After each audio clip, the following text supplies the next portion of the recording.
ഒരു റോസ പുഷ്പത്തെ പറ്റി നിങ്ങൾ കേട്ടിട്ടുണ്ടോ?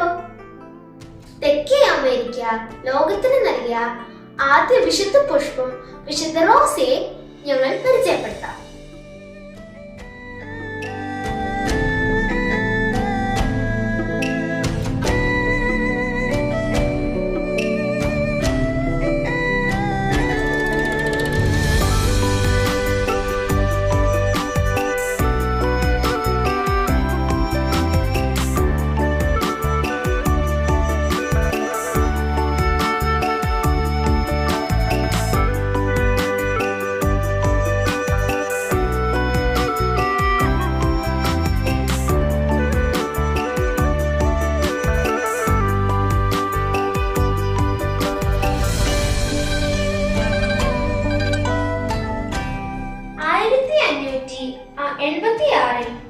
പെറുവിന്റെ തലസ്ഥാനമായ ലിമായിലാണ് വിശുദ്ധ റോസ ജനിച്ചത്. ജ്ഞാനസ്നാന നാമം ഇസബെല്ല എന്നായിരുന്നുവെങ്കിലും അവളുടെ സൗന്ദര്യം കണ്ടിട്ട് എല്ലാവരും അവളെ റോസ എന്ന് വിളിക്കാൻ തുടങ്ങി. ബാല്യം മുതൽ അവൾ പ്രദർശിപ്പിച്ചിരുന്ന ക്ഷമയും സഹനശേഷിയും അസാധാരണമായിരുന്നു. സിയനായിലെ വിശുദ്ധ കത്രീനയായിരുന്നു അവളുടെ മാതൃക. അനുതാപത്തിലും നന്മയിലും അധിഷ്ഠിതമായ ഒരു ജീവിതമായിരുന്നു അവൾ നയിച്ചിരുന്നത്. ഒരു ചെറുപ്പക്കാരിയായിരിക്കുമ്പോൾ തന്നെ സാധാരണയിലും കവിഞ്ഞ കഠിനചര്യകളും ഉപവാസങ്ങളും അവൾ അനുഷ്ഠിക്കുമായിരുന്നു. ആഴ്ചയിൽ 3 പ്രാവശ്യം റൊട്ടിയും വെള്ളവും മാത്രം കഴിച്ച് അവൾ ഉപവസിച്ചിരുന്നു. തോട്ടത്തിൽ രുചിയില്ലാത്ത സസ്യങ്ങളാണ് അവൾ വളർത്തിയിരുന്നത്. അരയിൽ ഇരുമ്പ് ചമ്മലയും തലമുടിയുടെ ഇടയിൽ മുൾക്കിരീടവും അവൾ ധരിച്ചിരുന്നു. തന്റെ സൗന്ദര്യത്തെ പറ്റി പലരും സംസാരിക്കുന്നത് കേട്ടപ്പോൾ അവൾ അസ്വസ്ഥയായി. അവൾ തന്റെ മുടി മുറിക്കുകയും യാത്രകൾ ചെയ്യേണ്ടി വരുമ്പോൾ തലേ രാത്രി മുഖത്തും കൈകളിലും കുരുമുളക് പൊടി തരിച്ച് സ്വയം വിരൂപയാക്കി. ഒരിക്കൽ ഒരു യുവാവ് അവളുടെ കരങ്ങളുടെ മൃദുലതയെ പറ്റി സംസാരിക്കാൻ തുടങ്ങിയപ്പോൾ അവൾ ഓടിപ്പോയി 2 കരങ്ങളും ചൂടുള്ള കുമ്മായത്തിൽ താഴ്ത്തി.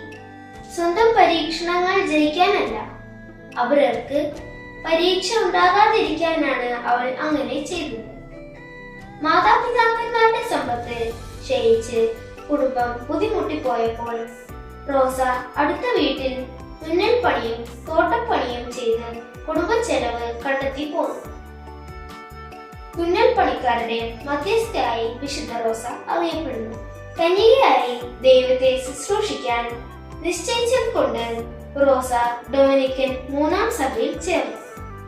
ഏകാന്തതയിലായിരിക്കുന്നതിനായി ഉദ്യാനത്തിൽ പർണശാല കെട്ടിയുണ്ടാക്കി.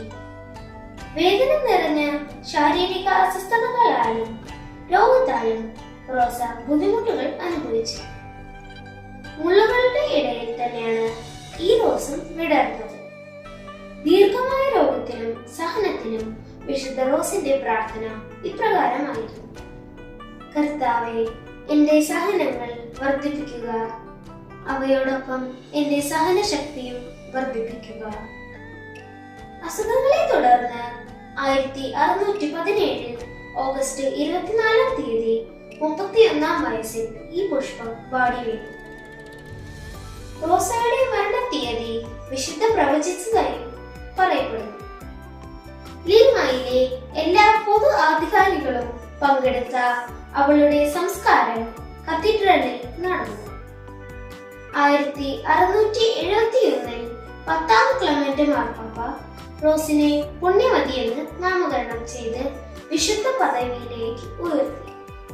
അമേരിക്കയിൽ ജനിച്ച ആദ്യത്തെ ഈ വിശുദ്ധ ലാറ്റിൻ അമേരിക്കയുടെയും ഫിലിപ്പീൻസിന്റെയും സ്വർഗീയ മധ്യസ്ഥയായി വണങ്ങപ്പെടുന്നു.